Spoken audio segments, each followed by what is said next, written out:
Spend your day writing articles and blogs. You'll finally start that book you've always wanted to write.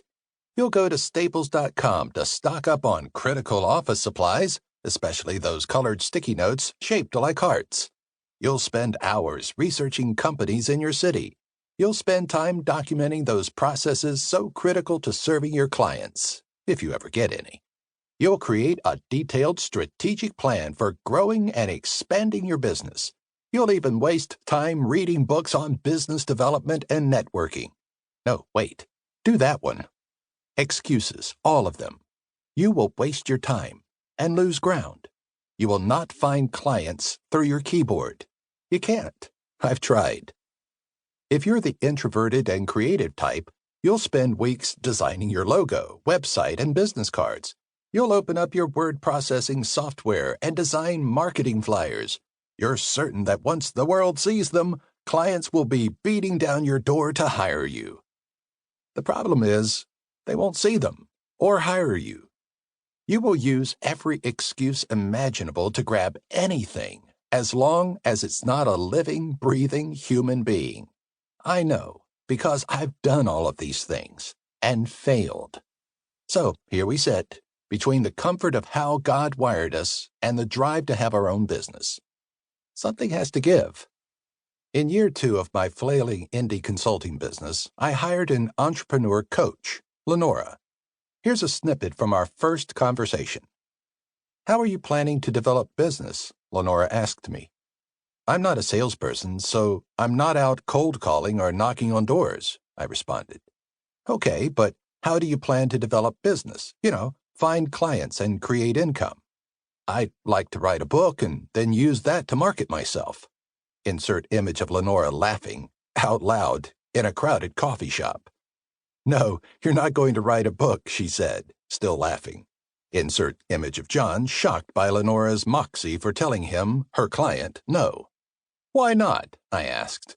"Because you need clients, and you won't find them sitting behind a computer writing." "Okay, then. I'll hire someone to develop business for me so I can write." "No, you're not going to hire someone to develop business for you." Lenora likes to say no a lot. "What? Why not?" I demanded. "Because you have to learn how to do your own business development before you can teach someone else to do it." John's shocked look turns to a scowl.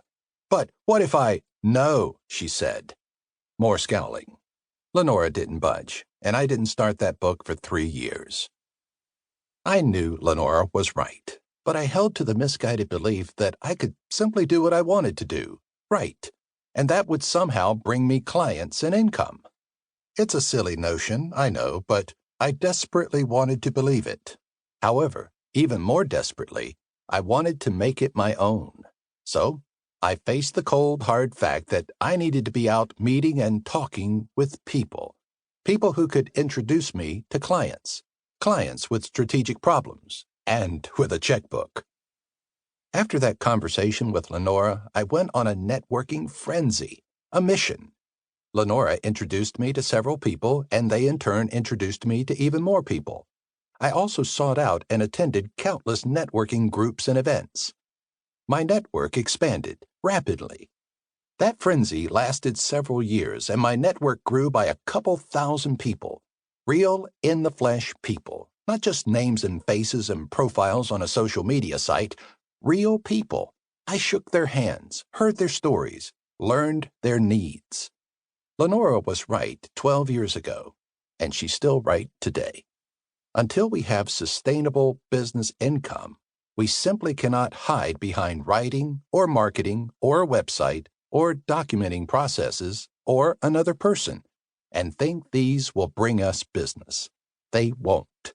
It's only after we've built out our network and stream of incoming referrals that we've positioned ourselves to effectively leverage these broader growth strategies. People buy strategic services through trusted people, not from books or blogs or websites or marketing flyers or processes. We need to be out meeting with people face to face. We need to do the hard work of networking, both one-on-one and through organizations and events. On the other end of the spectrum, if you're an extrovert, you'll naturally want to be out there talking with people, with anyone who will listen. for as long as they'll